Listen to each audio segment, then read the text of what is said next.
Hi everyone, this is the National Master Alessandro Santagati, and in this video we'll see the game between the Ukrainian Grandmaster Eljanov against the American Grandmaster Nakamura.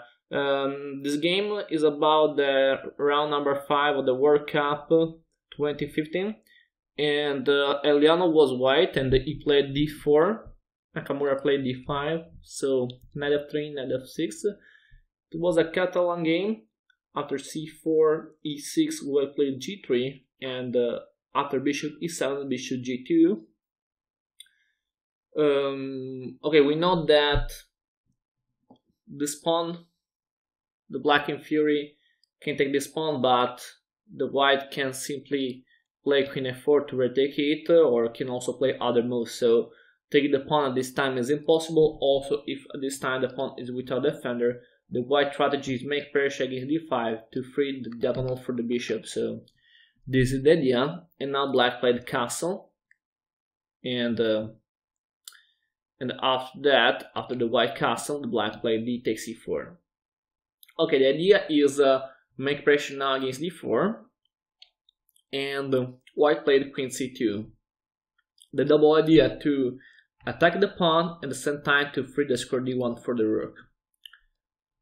a6 is an important move because, again, the idea is, or if queen takes e4, the idea will be play b5 to have a good square for the bishop in this strong diagonal. The other idea is that if the white doesn't take the pawn immediately, the white has to play a4, and in this way the square b4 will be weak. So it's the idea about a6. Bishop d7.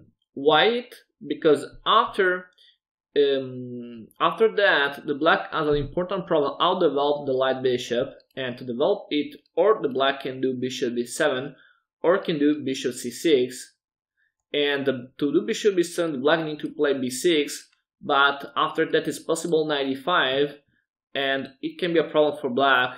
So for this reason it's better don't play b6 but play bishop d7 and follow this maneuver to trade this bishop and to bring this bishop in this diagonal.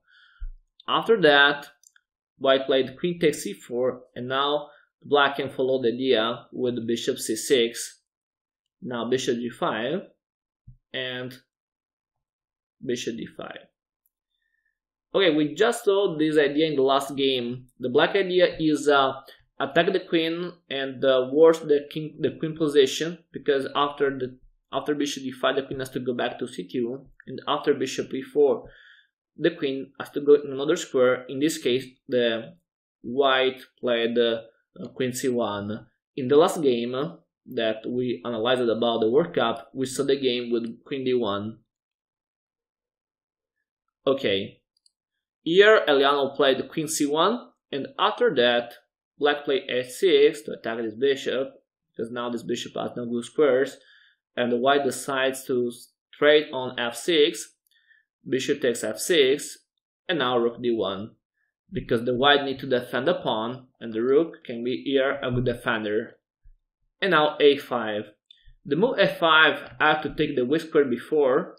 Now in theory in the future the black can bring a knight or can bring a bishop, and after that knight d2, because the white has to complete his development, and knight d2 can be a good square, and in theory in the future this knight can go to b3 to attack a5 or to go in the square c5.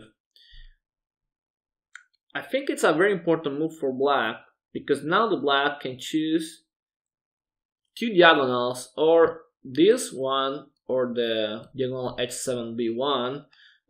In the game Nakamura played bishop h7, and it's interesting because in this way the black has a very good play in the dusty diagonals, but at the same time now this bishop is free to play and can make problem. Another option could be, for example, play bishop to d5. It can be another idea, but in the game Nakamura played bishop h7 and now knight b3 with the idea to attack a5 and to take the square c5. On c5 the knight is very good because can attack b7, and the same thing you can do with the bishop on g2. So a very nice idea this for white. And now c6. Okay, we know if a problem could be the pressure against b7, c6 can help to block the bishop. And now queen to c3. This move adds pressure because the queen can attack the pawn a5, and now the black is not free to move the queen because the queen has to defend the pawn a5. Two attackers and now two defenders. Bishop e7. E2 take b4, E2 take the square c5 in which the knight can go. And now knight c5 and queen c7 to defend the pawn b7. What happens if bishop takes c5? In this case, the white can take with the pawn, and the square b6 will be very weak after that. The same thing for the square d6. So I think now the white is better.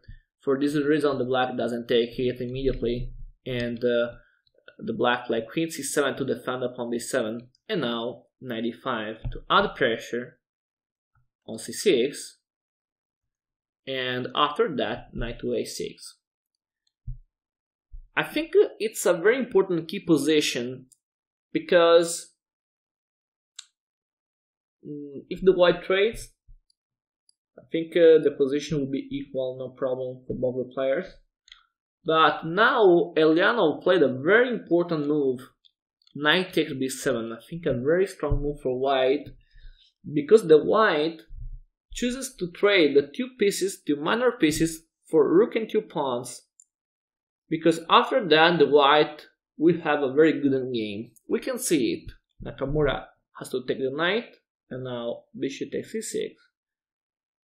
Black move queen c7. Bishop takes a8, and the black trade the queen, and after that rook takes a8. And there is the important move knight c6. This move is very important because to have a good endgame, the white need to remove the bishop pair, and to remove the bishop pair, knight c6 is very strong because now the knight is attacking the bishop and at the same time the pawn. The only move to defend the pawn is bishop d8, and after that, for Eljanov is possible take the bishop, and this game after that is good because without the bishop pair, the white has a better position. Okay. Now, what the white can do, the b file, the only open file this time, is blocked because the bishop can cover the square b1. So it's impossible this time for white to improve the rook's position, and for this reason it's important to improve the king. And to do that, the white move f3 to give the important square f to the king. Now rook c8, the black is attacking the pawn c3. And the white moves rook a3 to defend it, and bishop g6, king f2, the white can improve the king, and now rook b8. The black can take the open file. For white is not a big problem because the white has two rooks, so can cover the third rank, the second rank, so not an important problem, and the white played rook d2 to take the second rank.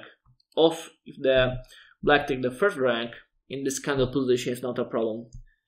Black moves f6, and now rook a2 with the idea to play rook b2, and the black try rook b3 to take the pawn c3. It's not a problem because now the white can play the important move rook b2. It's true that the white will lose the pawn c3, but it's also true that after rook b5, the white can take the important pawn a5, and this pawn is very important because after that the pawn a4 will be passed, and the white can try to exploit it. So bishop c2 to make pressure against a4, and now rook takes a5, knight c7, rook a7, f5 to block e4. Could be an idea for white play e4, d5 to have a new pass pawn, and this can be very dangerous. And now a5, the white improves the pawn, and after king h7, the white can do rook b7 with the idea rook b6 and push the pawn to a6. Why the black doesn't play king f7? Because in this case it's possible d5, and after e takes d5 and rook takes d5, the rook is very active now and it can be a problem. To the example, after king e6, rook d8, and the white rooks are very active and can help to push the pawn to take g7, so the position is not easy enough for black. For this reason the black didn't play king f7 and he played king h7, rook b7, and now rook c4, and at this time rook b6 to add the pawn, bishop a4, with the idea to bring this bishop in this diagonal to stop the pawn. It's the idea. And now a6, bishop c6, a7, bishop d5. Now the rook is free to play, because before the rook has to defend the bishop. And now rook a2 to help the push. And now rook takes d4. The white decide to sacrifice without problem the pawn d4, because after that is possible rook c2, and after knight a8 I think is forced. The white can play rook a6. It's very interesting because the white can promote the pawn immediately, but the black has two pieces blocked to defend the square a8, and the white can exploit it for a double purpose, or help the pawn with a king, or go to mate the black king. And in the game, the white played h4 to take space on the queen side. After h5, there is the free square g5, and the king can go to take this important square. So now rook g1, king f4, and rook g2. Now the rook is away, and the white can try to improve the pawn. So the white played rook d6 with the idea to take and play rook c8 to try to promote the pawn. And for this reason, the black go back to take the square a1. So now rook c8, rook a1, and in theory now it's possible rook takes d5. Could be possible this because after this move I take, and the position I think is winning for white, but is winning because after, for example, king g6, I can play king e5, and the king is free to play to take and to make a new pass pawn, so I think the white is winning. And yeah, this is true, but the white found a better way to win, because yeah, rook d5 is an idea, but king g5 is better, because the white can play for mate, and black can take the pawn. Now rook d8, the simple threat is mate in one move, and now g6. I don't know why, but now Eljanov didn't play the simple move king f6. And after that, the white is winning. It's impossible to avoid the mate to h8. Eljanov didn't play it, and he played immediately rook h8, and after that rook g8. The position still wins for Eljanov, but in more moves. So king f7, rook takes. It's an easy victory because after king takes h5, the white can free the mate, the white can promote the pawn h, so it will be an easy victory for white. The game was with the move king e6, king g5, and after knight to d6, white played check, rook d7, and now the black decide to resign because now it's impossible to defend this position, and Nakamura resigns the game. To the next example, if knight d8, I think that after check on g6, king f8, and the move h6 will be impossible to stop this pawn. Or for example, if king h8 with the idea to stop the pawn h, after king h6 there is the mate, so now I think it's impossible avoid the mate. Okay, for this video it's all. Thanks for the attention, see you for the next. Bye. Remember to follow me on social networks and share the video with your friends. Thanks.